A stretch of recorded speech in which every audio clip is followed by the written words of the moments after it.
Hola, ¿qué tal? Buenos días, buenas tardes, buenas noches. Estamos en un nuevo encuentro de la Fundación Atlas, un foro para conversar, debatir temas. Y hoy vamos a charlar sobre un tema bastante particular, donde hay muchas visiones, un tema complejo, donde hay distintas aristas y vamos a tener el honor de compartir este debate con expertos en la temática de la educación y nos preguntamos, el disparador de este encuentro es repetir o no repetir, ¿no? ¿Es la cuestión esa de fondo? ¿Es el tema de fondo?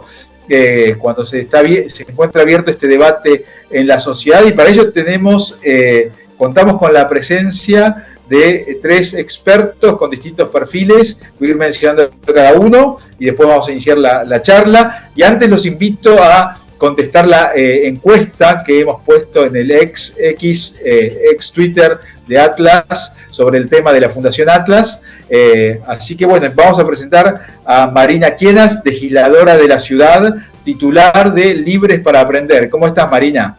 Bien, ¿qué tal, Martín? ¿Cómo andan? Muchas gracias por estar acá con nosotros. Vamos a hablar con Natalia Rodríguez, abogada, docente, tiktoker desde Paraguay, ¿no? ¿Cómo estás, Natalia? Gracias por estar. Hola a todos. Espero que este encuentro sea de mucho aprendizaje para todos. Muchas gracias.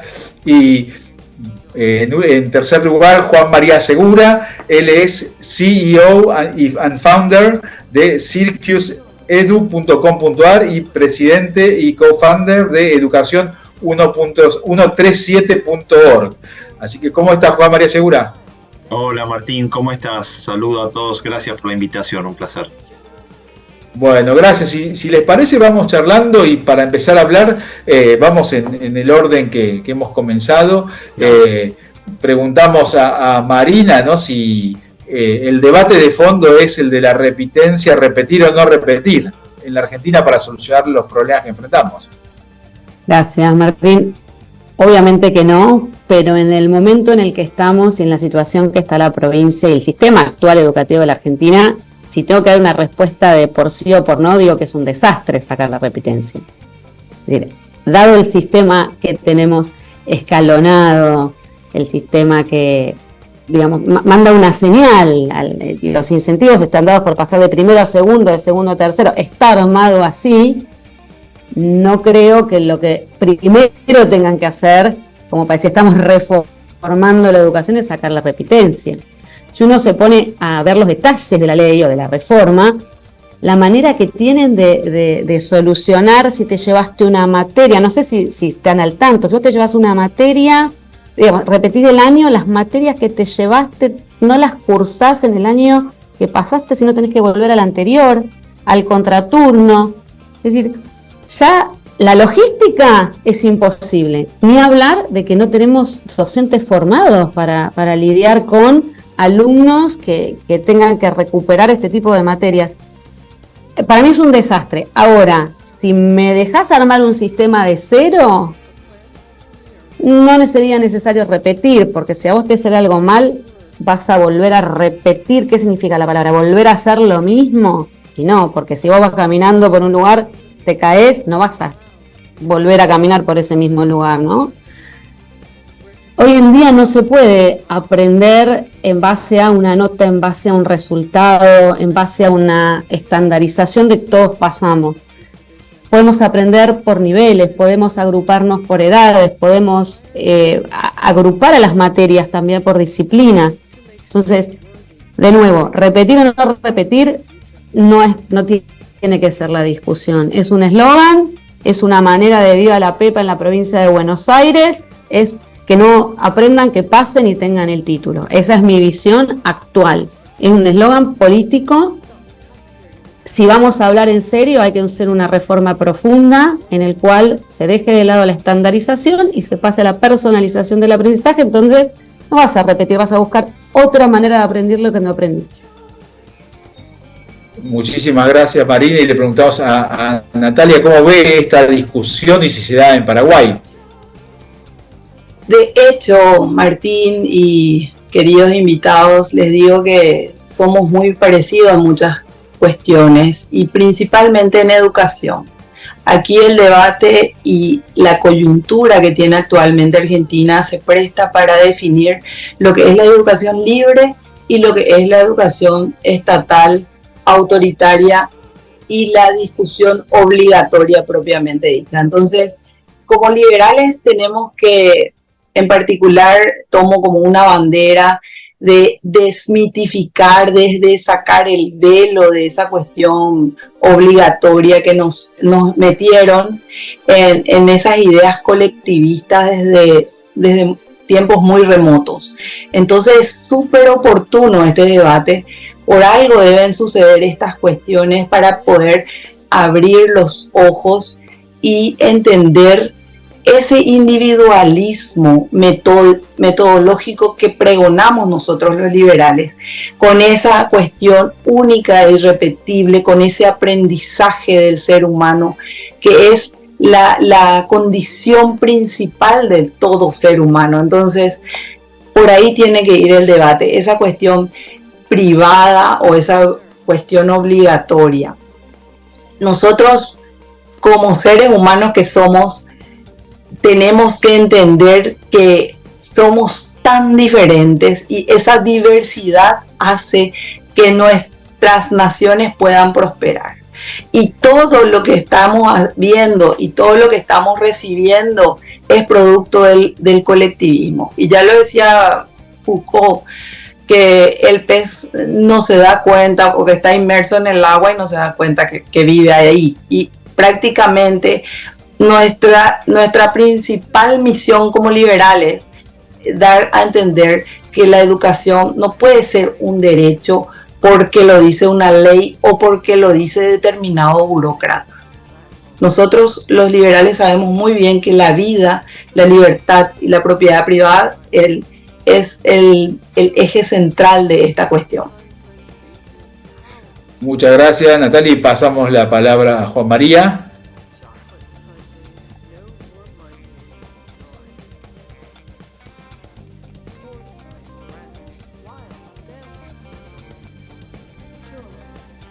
Si estás con micrófono, Juan María. No se escucha. Ahí, perdón. Gracias, Martín, perdón que había muteado. Silenciado, no me gusta decir muteado.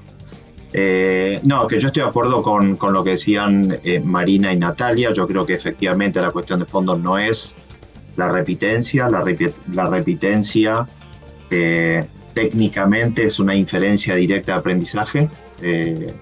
La repitencia es la aplicación de una norma que se correspondería con una inferencia indirecta de ausencia de aprendizajes en determinados ámbitos, y se corresponde con un diseño sistema. En el diseño sistema escolar que tiene hoy la Argentina, Marina hacía referencia específicamente al sistema de la provincia de Buenos Aires, pero el sistema de las 24 jurisdicciones educativas de Argentina es el mismo, porque hay una ley de educación nacional que de alguna manera regula o gradúa o establece el metadiseño del sistema, y todas las provincias tienen ese diseño, y la repitencia se corresponde con ese diseño que tiene el sistema. Pero en el fondo esto no necesariamente te está indicando fielmente si estás frente a una ausencia de aprendizajes. ¿Por qué? De vuelta, porque es una inferencia, y es una inferencia mediada, intervenida por un docente que es el que arbitra, el docente agente de tránsito, que es el que indica o no sobre la existencia de un aprendizaje. Entonces la discusión de fondo acá debería ser si hay o no aprendizajes, o si hay o no entusiasmo por aprendizajes en la proporción en la que vos querrías que esto acontezca a lo largo del proceso escolar. Y esta discusión en ningún momento se tiene. Digo, más allá de todos los problemas logísticos con los que estoy de acuerdo, me parece que lo que anunció el director de Cultura y Educación de la provincia es en principio inimplementable o es infinanciable, porque es de un nivel de complejidad y financiamiento que no me pregunto cómo lo van a hacer, y no me pregunto cómo van a poder demostrar si eso se puede hacer y financiar, y eso resultó positivo.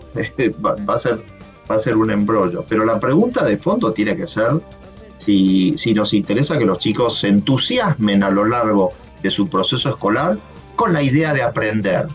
Y en base a eso, volver a pensar un sistema. Digo, es cierto que no vamos a tener la posibilidad de pensar un sistema de cero, porque no podemos, porque hay un sistema corriendo y hay que pensarlo en paralelo, entonces hay que habilitar zonas francas de pruebas de diseños alternativos, que sería una forma de probar otros niveles de agrupamiento que no sean etarios, que no sean enmarcados en un diseño curricular por edad, sino que sea un diseño curricular en donde pueda haber concurrencia de personas con distinta edad y que uno vaya acompañándolos en distintos niveles de autonomía de aprendizaje. Se puede pensar otro sistema en paralelo, pero hay que correr la pregunta. La pregunta hay que correrla hacia el lugar de, nos interesa que los chicos se entusiasmen con la idea de aprender, no de aprender algo en particular, sino se entusiasmen con la idea de aprender. La escolaridad debería ser el mejor ejercicio de despliegue de entusiasmo por el aprendizaje. ¿Por qué? Porque las personas que transiten ese proceso, y tienen suerte de hacerlo, luego van a tener que estar aprendiendo y reaprendiendo absolutamente toda la vida. Y van a tener que aprender distintas funciones. Mira, acá tenés una abogada TikToker, yo soy ingeniero agrónomo y estoy hablando de estos temas. Marina, estoy seguro que tiene también otra formación y se metió en esto. Y nuestra vida va a seguir girando permanentemente, porque vamos a tener que seguir aprendiendo una cantidad de contenidos nuevos todo el tiempo. Si nosotros no estuviésemos entusiasmados y ejercitados con la idea de aprender, bueno, no podríamos estar ni siquiera siguiendo esta discusión. Y me parece que el colegio tiene que ser el lugar fundante de ese entusiasmo. Y haciéndolos repetir o no repetir, no se está dando esta discusión. Y además, y con esto cierro, además lo último, creo que el fundamento pedagógico de la conveniencia de no hacerlos repetir es erróneo, porque se dice que los alumnos que repiten son los que luego demuestran el mayor nivel de abandono. Y se sabe, por estadística y por econometría, que una correlación no significa causación. Entonces no significa que si los chicos se caen del colegio, los repitentes, resulta que es porque repitieron. Estoy seguro que hay miles de otros problemas anteriores que no están siendo considerados, y uno de los principales es que no se copan con la propuesta de aprendizaje y con el formato de aprendizaje que la escuela les está ofreciendo. Y eso no está entrando a discusión en ningún momento. Muchas gracias, Juan María. Y le quería preguntar a Marina si es posible tener una buena educación en un contexto de una pobreza e indigencia tan importante como la que tiene Argentina, especialmente que vemos cómo afecta a los sectores más bajos, y vemos los indicadores educativos en este tipo de grupos. ¿Puede haber educación con hambre, por ejemplo? A ver, no, estábamos en contexto de pobreza, y con hambre tal vez es muy complejo, y tiene que ver con lo que estaba hablando Juan María, que tiene que ver con la motivación. Nosotros podemos tener diferentes niveles de motivación y depende del contexto en el que estés. Tenemos que tener necesidades satisfechas desde las más básicas, como hablás, Martín, de una situación de vulnerabilidad de hambre, hasta necesidades afectivas que en todos lados ocurren, que pueden no estar, que pueden carecer el niño de esas emociones, de esa contención. Puede aparecer en todos los espectros socioeconómicos. Sabemos que es mucho más amplia la población en los sectores vulnerables. Entonces son muchas carencias que primero tenés que satisfacerlas. Ahora, que tengas que satisfacerlo primero no quiere decir que paralelamente no los estés educando. Vos podés a la vez que satisfacer y que no termine siendo una institución alimenticia o un asistencialismo como es hoy el colegio, ¿no? Que en paralelo vos puedas enseñar cómo se vive bien, porque la verdad es que para darles de comer nada más al medio, para llenarles el plato en el comedor, está bien, comen, pero vos también podés enseñar a comer, podés enseñarles un mundo en el que se come, en el que vos volvés a tu casa y comés. Y ahí transferís también mucha ciudadanía, por no decir civilización también, a las casas que hoy en día están muy, muy alejadas de lo que es tener un techo, una comida, ¿no? Y con lo que decía Juan María de este paralelo, de poder empezar a trabajar en paralelo, no es en paralelo con cosas desconocidas, es en paralelo con ejemplos en el mundo que conocemos, con fundaciones o escuelas fundación que trabajan la cuestión del hambre con la alfabetización y con internet y con habilidades emocionales. De nuevo, hay habilidades emocionales más básicas para los chicos que vienen de casas en las que tal vez nunca tuvieron un contexto afectivo, hasta los que sí, pero que ahora necesitamos otras habilidades, como él hablaba del aprendizaje de toda la vida, la automotivación. Entonces, está muy mal todo el sistema, desde la población, que tal vez no tiene esas necesidades satisfechas, hasta qué estamos enseñando y cómo estamos enseñando. Entonces, me gustó esto de tener que, como no vamos a poder de cero, que me encantaría encontrar una isla desierta y poder fundar un sistema nuevo, ¿cómo hacemos para ir trabajando en paralelo? Con pilotos, trabajar en conjunto con el público privado, para empezar a demostrar que desde el Estado, que como decía Natalia, tienen el monopolio, y si las cosas salen mal es porque tienen la culpa de que salgan mal, pues son los que manejaron hasta ahora la educación estatal, ¿cómo podemos entre los dos sectores encontrar para las diferentes poblaciones mejores trayectorias educativas o experiencias educativas? Sí, y le preguntamos ahora a Juan María, que tiene que irse un poquito antes, por eso adelantamos la palabra, su visión respecto de educar en un contexto como el actual Argentina y la herencia que recibió el actual gobierno. No, a ver, yo creo, y perdón que hablo antes que vos, Natalia, discúlpame. Sí, perdón. No, que yo he visitado escuelas en los suburbios de San Pablo en situaciones de niveles de carencia muy, muy altos, en contextos de violencia, con familias con dificultades, y eran escuelas que podrían compararse con muchas de las escuelas que hoy vemos en la Argentina, en las que creemos que esto es imposible, de que sean transformadas por el contexto en el que están, por dónde están alojadas territorialmente, y en esas escuelas se habiendo implementado una metodología en particular, no importa cuál, una en particular que yo la conocí, la traje a Argentina, acá la implementé, y trabajando con una docente, con una directora de escuela enfocada, en 4 años, no 4 décadas, en 4 años, esa escuela pasó de tener el peor resultado de todas las escuelas municipales, porque en Brasil tienen 3 niveles de escuelas nacionales, municipales, y además tienen hay otro nivel intermedio. Tenían el peor resultado en pruebas de 5º grado de escuela primaria, y en 4 años pasaron a tener el tercer mejor resultado, solamente con implementar una metodología que los enfocó y con una directora que hacía buena gestión, muy entusiasmada. Vi escuelas parecidas en otro contexto distinto, en otro contexto con más recursos, en Estados Unidos, pero lo que quiero decir es que obviamente el contexto te crea una dificultad adicional, pero de ninguna manera te impide hacer una revolución enorme a través de la escuela con esos chicos. Es más, agregaría, en esas escuelas que la propia comunidad pueda verificar el impacto de un proyecto escolar adecuado, es mucho mejor aprovechado y mucho más cuidado por la propia comunidad en un contexto en donde, bueno, el entorno es más resourceful, como se dice, ¿no?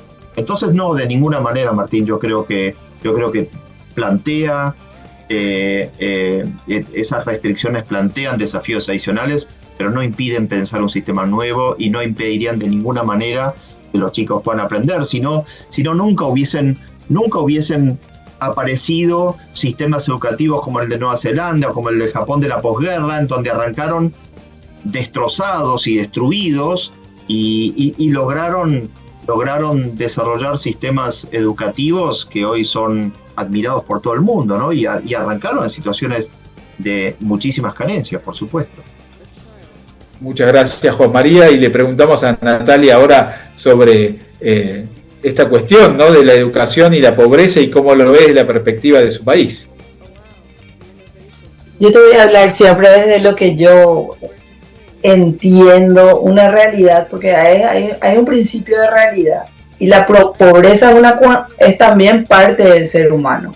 Hay que entender que la pobreza, el ser humano viene de pobreza y trata de levantarse produciendo riqueza. ¿Y qué es lo que queremos para nuestros pueblos, para nuestras naciones? Queremos pensamientos libres a través de una educación de calidad. Por eso no estoy muy de acuerdo cuando dicen que la escuela también y en cierta forma implementar algunos que otros planes para sacarle del contexto de pobreza. Es una cuestión, hasta si se quiere, de dignidad, porque pareciera que está normalizado el hecho de decir, bueno, la escuela se tiene que encargar de darle alimentos, cosa que para los burócratas y para los populistas es lo que más les conviene.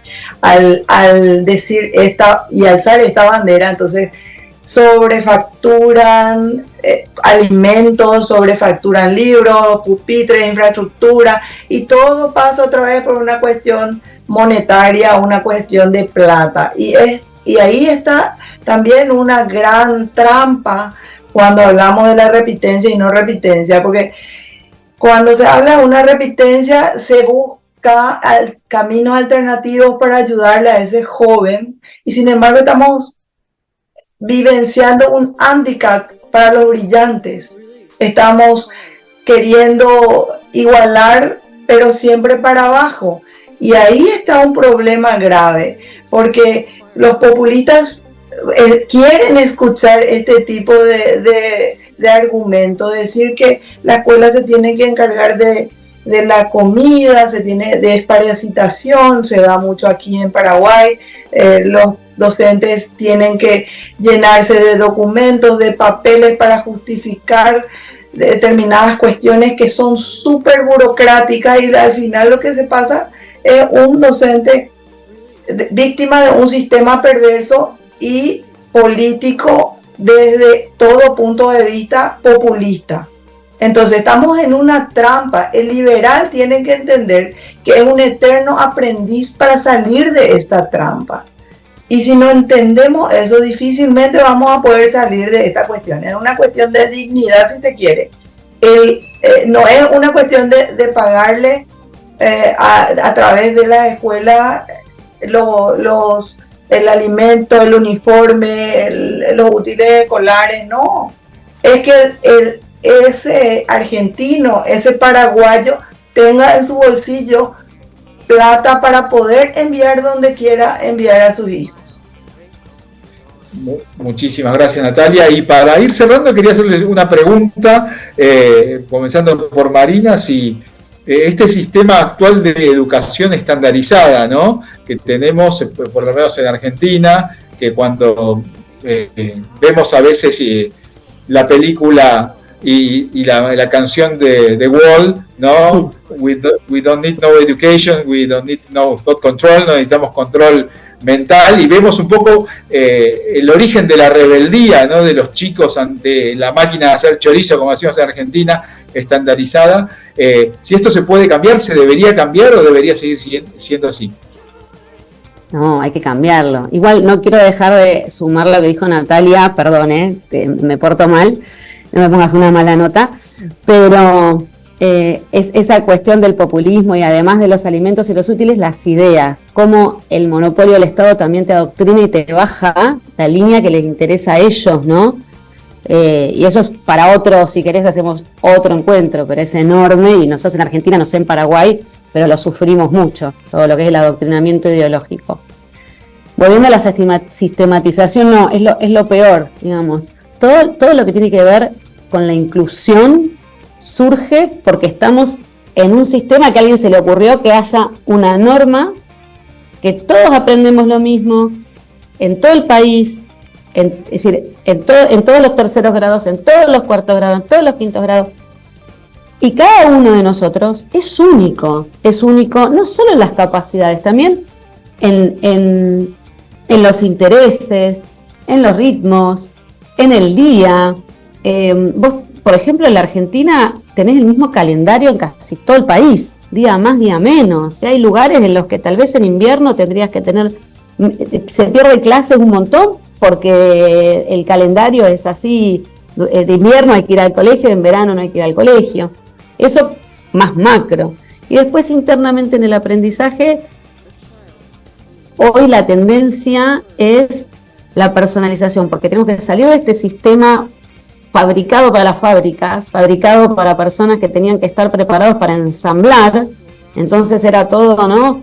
Con timbres, con horarios, con compartimentos, a un mundo incierto. Entonces tenemos que desarrollar capacidades y habilidades que son mucho más personales y no tienen tanto que ver con el contenido. El contenido está, hay que saber encontrarlo, validarlo. Hoy en día hay que tener mucho cuidado con si esta información es verdadera o no, si es relevante para lo que estoy investigando o no. Desde muy chiquitos, hoy los chicos tienen acceso a información. Entonces, la personalización es muy importante y es todo lo contrario de un sistema sistematizado. Perdón, a mí me gusta hablar de la frase de sistematizar la flexibilidad. Es decir, que la flexibilidad sea la norma y haya el marco, como el marco de un cuadro. Y después, autonomía en las escuelas, posibilidad a través del financiamiento de decidir qué educación querés y derecho de los padres a decidir también la educación de los hijos. Muchísimas gracias, Marina, e invitamos a Natalia a dar su reflexión al respecto. Sobre lo que decía Marina, me parece interesante porque todo ha cambiado, menos las escuelas, decía un socialista. Increíblemente, así como surgieron las escuelas y la educación obligatoria en Estados Unidos, por ejemplo, se pensó igualar todo, incluso la vestimenta. Es por eso el uniforme, todo, el horario, los mismos profesores, la uniformidad de pensamientos, de sentimientos y toda esa cuestión uniforme de lo material, que pensando en justamente abolir el pensamiento libre. ¿Entienden ustedes lo que significa esto? Esto es un atentado contra la humanidad misma, esa diversidad que tenemos y que tenemos que pregonar los individualistas y principalmente los liberales. Entonces, aquí hay mucho por decir y mucho por seguir conversando con relación a esta coyuntura. Por eso les digo y les animo especialmente a los padres que presten atención cuando suceden estas cuestiones que son populistas, que quieren que sean felices sus hijos en el sentido de que no repitan y que no se frustren y entonces que no se victimicen, pero presten mucha atención cuando se trata de eso, con quiénes se asocian esos hijos, que nosotros los padres tenemos siempre la esperanza y el proyecto de vida mejor para esos hijos. Eso queremos, ¿verdad? Eso queremos proyectar. Entonces, cuando tenemos que tener atención con quiénes se asocian, porque en una escuela supuestamente inclusiva, supuestamente muy permisiva también, pueden haber de todo. Y ahí es de público conocimiento, cuando entre adolescentes, jóvenes y los vicios que conlleva esa etapa de la vida. Entonces yo, como optimista que soy, como creyente en un individuo que sobresalga ante esta situación, les insto a los chicos, a los padres, que investiguen, que sean autodidactas, que busquen información. Tenemos la brillante oportunidad de tener Duolingo, de tener YouTube, de tener canales de aprendizaje no tan tradicionales como son la escuela. Entonces, a partir de eso, tenemos que tener esa visión. Muchísimas gracias, Natalia, y les pido unas últimas palabras para ir cerrando y tratar un poco de pensar hacia dónde tiene que ir la energía de la sociedad, de la gente, de los individuos para permitir, ¿no?, el desarrollo de mentes libres en los chicos. Bueno, en mi caso y en esta cruzada por la reforma educativa, que entiendo, como decía Juan, no se puede cambiar el sistema entero, todo lo que se puede hacer en este momento para mí requiere de mucha alianza con la ciudadanía, de mucho trabajo de los padres, de convocarlos, de que se comprometan, y la comunidad tiene que estar ser una aliada en este intento de reformar la educación y de poder, los chicos que están egresando ya está, pero por lo menos de las generaciones que vienen, poder darles esta educación a medida, esta educación que les entre, como si fuese un traje, que les entre y que sea de cada uno, y que a través de esa educación adquieran, porque todavía es la escuela, es muy difícil hoy cambiar la institución, todavía es la escuela el lugar en donde van a adquirir esa formación para después sí ser independientes, para ser dignos, para poder trabajar, cada cual con sus valores, pero por lo menos para tener una formación que les permita encarar el futuro que viene. Es muy incierto para nosotros, imagínense para los chicos que hoy están cursando jardín de infantes o los primeros grados de primaria. Así que convocando siempre a los padres y a la ciudadanía, porque si no, los que están ahí en el monopolio del Estado de las escuelas no nos van a dejar cambiar nada. Así que necesitamos mucha ayuda de outsiders. Muchas gracias, Marina, y le preguntamos lo mismo a Natalia. Siempre digo, y estamos en el mejor momento de la historia para aprender y desaprender. Aprender a salir de la trampa, de esa trampa del estatismo, esa trampa del totalitarismo a través de la educación. Entonces, como individuos, con nuestros talentos, con nuestras capacidades, con nuestras destrezas, poder buscar esa llave que abre la puerta de oro de la libertad, como decía George Washington. Entonces tenemos que pensar y repensar que somos únicos e irrepetibles y que un libro, un tutor y todas las herramientas tecnológicas que tenemos a disposición nos pueden sacar de esta trampa. Para los jóvenes y adolescentes y jóvenes principalmente. Y para los padres, por supuesto, mirar a ese ser humano que se proyecta para una vida digna y para una calidad de vida en busca de su felicidad, es cuidarle y tratando siempre de darle lo mejor de sí y de enseñarle con el ejemplo. Eso es lo que yo quiero decirles.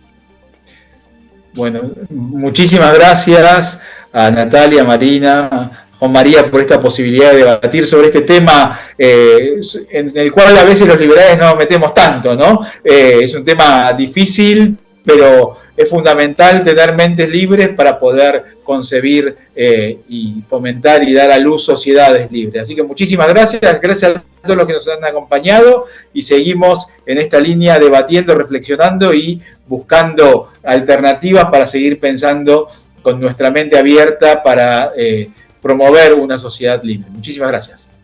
Gracias a vos, Martín. Gracias. Saludos, Martín. Saludos, Marina. Chao, Natalia, gracias.